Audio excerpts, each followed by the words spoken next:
40,000 miles with this Rivian R1S quad motor, and I wanted to document all of the things that we've had to change or replace, or anything that's gone wrong in the last 40,000 miles. Overall, this car has actually been pretty reliable. At the very end, I'm going to compare it a little bit to the Tesla Model Y that we had for about 38 to 40,000 miles and compare which one we think was a little bit more reliable. I'll also walk through what we had to do to get each one of these fixed. All of these were covered under warranty, so that is good. But some of these required us to go to the Rivian service center, and some of these were actually done by the mobile repair. The very first thing when I first bought the Rivian that I actually had to go and replace was this trim panel piece here. And you can see there's a little bit of gap actually. It seems like it maybe is starting to happen again. But this panel actually separated from the door and it started kind of flapping. I tried to glue it, I tried to tape it, but it was actually a fault in these trim pieces. And again, maybe it's looking, I just noticed this, maybe it's looking like this is coming up again. I'll have to see if it's doing it on the other side. But it's a pretty common piece for it to fail on the Rivian R1S. And I think the R1Ts as well. So what they do is they actually replace this entire piece. Again, covered under warranty, so it wasn't a big deal. The Rivian Center sent their mobile repair people out. They did it in about an hour. Scheduling the appointment was easy. They were on time, so no big deal, except for a little bit annoying that this piece keeps popping off and something to watch out for on your Rivian R1S or potentially R1T.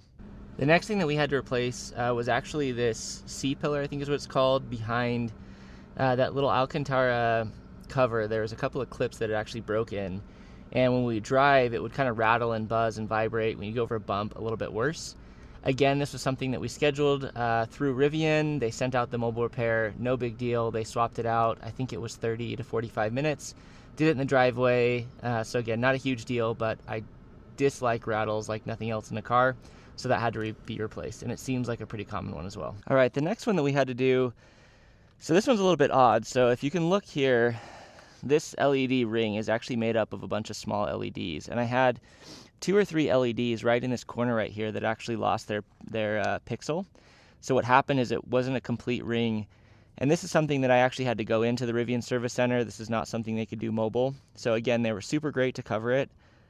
They didn't ask any questions. They swapped in a new headlight, and you can kind of see a little bit of where some of the individual LEDs are. So you can see that if 1 or 2 of those is dead, it actually makes a pretty big difference in not completing that full ring. So they had to pull out the headlight assembly, they had to put a new headlight in, and this was actually something they were really great about. So I dropped the car off. I think it was with them for 2 to 3 days, but they gave me another R1S quad motor to drive.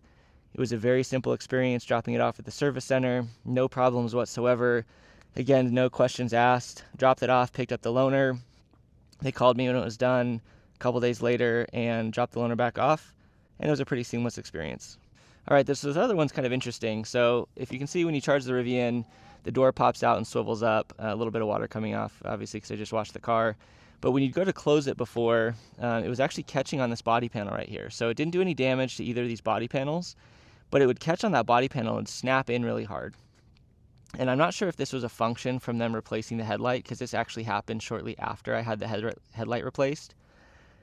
It could be something that when they were putting the headlight in or adjusting it, that maybe it came out of alignment, but it was clear that this door was not in alignment and it was snapping on the bodywork. This was a pretty easy one. This was actually a mobile repair job. So they came to the house, they adjusted it in about an hour or so. As you can see, almost all of the mobile services take about an hour. They adjusted it, and now it's as good as new. So it comes out, comes in, and this was a no-cost fix to me. I washed the car, but it's winter, so everything kind of gets a little bit dirty still. So anyways, in this light bar back here, one of the things that was happening is I was getting condensation that would build up in the corners of this light bar on both sides. It's actually something I'm seeing on a lot of manufacturers that are adding these big light bars. But I got some condensation that would kind of appear in these different corners. And this one was actually just recently. I had this done a couple of months ago. So this is a brand new light bar that they put on. And this was something that it did have to go into the Rivian service center to get worked on. So not something that they could do at home. But, you know, still pretty simple. It was about a day. This one was interesting. They didn't have any loaner cars, but they actually gave us an unlimited Uber credit, so we could actually use Uber as much as we wanted for the 24 hours that we had the car. So it was still a really great experience, even though we didn't have the car, and you know, we have a few other cars to drive, so it wasn't the end of the world. But unfortunately we did not get a loaner for this one, but it was done really quickly. Overall, for 40,000 miles, this car has actually been extremely reliable. There's been obviously the things that you can't control. I got a cracked windshield just because where we live, we get a lot of rocks on the freeway. Obviously, we've gone through a set of tires. That's all wear and tear and natural stuff. I would say the paint has held up pretty well. I mean, gotten a little dings and dents across the way. The front is PPF, so I don't necessarily have quite as much kind of rock damage in the front.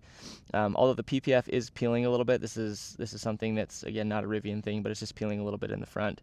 But this is something that's been really good. Everything I talked about was actually a zero charge cost to us. So everything was covered under warranty. Rivian was phenomenal. There was no questions asked. They didn't ask how anything broke. They didn't ask you really for proof of much. I mean, you put a picture, for example, the headlight. I put a picture that the headlight was damaged or not functioning properly, a picture of the condensation, but they respond very quickly. Scheduling was really quick. And most things were done with the mobile service, which was phenomenal. Now, I had to go a couple of times, which is not terrible. The Rivian Service Center is about 45 minutes. I've either gotten loaners or free Uber credits. Now, again, this has been my experience over 40,000 miles, so pretty reliable in terms of kind of anything that might go wrong with the car. The only knock I will say is in the 2 years it's taken me to do 40,000 miles, compare that to the 3 years I had the Model Y. The Model Y did not go into Tesla for a single thing. So I know Tesla gets kind of dinged a little bit for their kind of reliability and their build quality, but in my experience, even though it's not terrible and not something that's maybe any more that you'd experience in a gas car, but for me, I didn't take Tesla in for anything. Rivian's been in a couple times. It's not been the end of the world. It's been a phenomenal car. The build quality is pretty good, but if you're buying one over the 40,000 miles, a couple things, watch out for those.